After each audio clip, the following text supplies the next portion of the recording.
Hello again, big weekend of Premier League football coming up once again. Charlie Nicholas is here with me to look ahead to it, and we can only start at Anfield, Charlie, where your old side Arsenal go off to Liverpool. Did you have any great successes at Anfield when you were playing? No.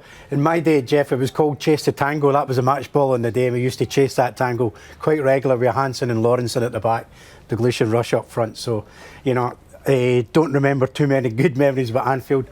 And I also don't remember too many good memories recently for the Arsenal. Arshavin was probably the last one. But in saying that, Arsenal have got a good counter-attack team. I'm still very concerned about the defence. I think we'll have to play with a back six, in all honesty, to try and stop the gaps for the front three of Liverpool, who I think will be refreshed this week. And dare I say it, you're the stats man, but it always seems to me when we play Liverpool, Firmino always seems to score. And Firmino does always seem to score. He scored 8 in his last 7 against Arsenal, so you're absolutely spot on. And Liverpool have scored 22 in the last 6 home games against Arsenal. But this is a different Arsenal side, isn't it? Yeah. Maximum points, already had a clean sheet. Yeah. Do you think they'll give a better account of themselves than they have done on occasions? I hope so. The only thing it confuses me a little bit is with Unai Emery is he's chops and changes this team quite a lot. I would like Lacazette through the middle, Aubameyang and Pepe now to play, and Cabellas just behind maybe that, and then have a solid 6, if you like, at the back, 2 protectors. And then you can go and use your ability and your pace in the counter-attack. I've got a feeling that the Arsenal coach will probably say, no, I'll put Aubameyang through the middle and I'll flood the midfield to protect. And if he does that, it'll be a matter of time, in my opinion, before Liverpool score and break them down. But I think if they go counter-attack and try and probe away at them, where is Liverpool weakest right now? Defensively. So why not have a go? You don't need to make it too open, but you have to make good use of the ball when it comes your way. And I think new guy with his pace and his trickery, I think the front three could be really dangerous. Okay. If we play the little game that we sometimes do, about how many players from one team would get in another, how many Arsenal players do you think would get in the Liverpool starting lineup? For maximum, about, I would suggest 3, and even maybe if it's 3 I'm mentioning, I'm talking about strikers trying to fit into the front 3 of Liverpool. So does it actually fit in there? The one area I think that Arsenal can have joy in this match is in midfield. I'm not convinced that Liverpool's midfield is dynamic enough. But I would be surprised if Henderson doesn't start to go and squeeze the game against Arsenal, give them no time. He normally works really well in that department. That's why I'm expecting Liverpool to beat Arsenal. But I'm hopeful in the counter-attack of a positive. OK. Manchester United home to Crystal Palace. Yep. Who'll take the penalty if they get one tomorrow? Well, they'll throw it at each other, won't they, back and forward, and it'll be, how do you feel, how do you feel? I think everybody gets so worked up. There should be a nominated penalty taker, but there can be 2. I've been in a dressing room before where, if you don't feel like it, you're happy to hand it over. Now, if you're the guy that's handing it over, you don't feel like it, it's pretty embarrassing when you've got to do that. And it takes a lot of courage to do that. But Rashford must have wanted to take that penalty. Absolutely. He scored the previous week from the penalty spot. Remember the penalty he took as well in, was it the PSG game? PSG game. Absolutely nerves of tremendous nerves. And also the way that he dispatched the penalty against Chelsea was absolutely brilliant. So I didn't see any change coming up there, but they obviously decided. He handed it over to Pogba. God only knows, if you're a striker or a midfield player, you want on the score sheet. You want to keep going, you want momentum. And I don't know why he did that, but... Do you think it shows a lack of leadership from Ole Gunnar Solskjaer? Yeah, it was too self-indulgent for me that Pogba could use his profile, I suppose, to put a younger player under scrutiny like that. I didn't like that side of it.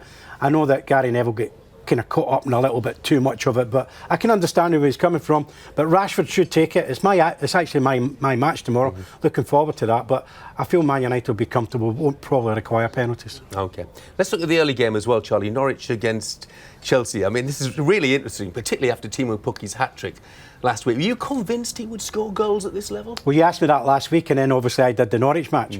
And I said the one thing, I thought he would get 10. I said, you and I had a debate last season, I didn't think Mitrovic would get 10. I think he got 10 in the end. So I got that wrong. Pukki, I said to you last week, it's not so much his pace. He's added a little bit of pace here and there, but it's 1 yard and 2 yards. He gets across the angle of the strikers, and it's quite old-fashioned, his movement, rather than being quick. So I always feel like he'll score goals. Whether he gets it against the big teams, no, I'm not convinced about that. But this will probably be a fine test for him. But he was absolutely breathtakingly good. Him and Cantwell last week were a real good partnership. There was a lot to like about them. There's a lot of people making a lot out of the fact that, Frank hasn't had a win, Frank Lampard hasn't had a win in his first 3 games. And if he doesn't win at Norwich, he'll be the first Chelsea manager since 1988 not to win in his first 4 games. Knowing Frank, do you think he'll be bothered? Yeah, I think he will be bothered. You know, this boy was born to be a winner. That's what he learned at Chelsea more than anything else. At Derby, you have to find a different solution. You don't ever get adjusted to losing, but there's a different way that you have to kind of put your mind to it. But now he's at Chelsea, he's asked the questions, and I was suggesting last week, just go and win the football match, get the first win, and then we'll see where it takes us. This is a long-term build that he's going to have to take with Chelsea. There is going to be a lot of pain along the way, but just watching Norwich last week, Newcastle were awful, but still made 2 glorious chances. Chelsea will put them away. I just fancy Chelsea edges. Okay, South Coast derby as well. Brighton against Southampton. And normally, in recent seasons, and this is no disrespect to Chris Hughton, who I get on with brilliant, but you would have expected this to be a pretty dour sort of affair. Do you get the feeling now under Graham Potter that it won't be? Well, you told me last week that he's into opera and all these different suggestions. And foreign players quite like this inventive brain that he's got, something that's different, it's from left field, if you like. I'm quite intrigued by it because I thought when I looked at there was 3 or 4 players he signed and I didn't really know him, so it takes me 5 or 6 games to understand what his formula is. But so far they look as if they've possibly got goals in them. They might just have a replacement for Murray, and it looks as if it's going to be more energetic and in-your-face type at home football. And I think they were a little bit hard done by last weekend. On the other hand, Southampton, I don't think they played overly bad. I thought they could have nicked a draw against Liverpool last week with Ings late on. He should have scored for me again, but you know, they're used to starting slowly, but I think the energy of Southampton will get them something. Okay, not a lot of people know this, but Graham Potter is a former Southampton player. Oh, I don't know that. And not only is he a former Southampton player, he played in the legendary game when Southampton took Matt Letizia off and put on Ali Dyer. Generally speaking, thought to be the worst player ever to have played Premier League football.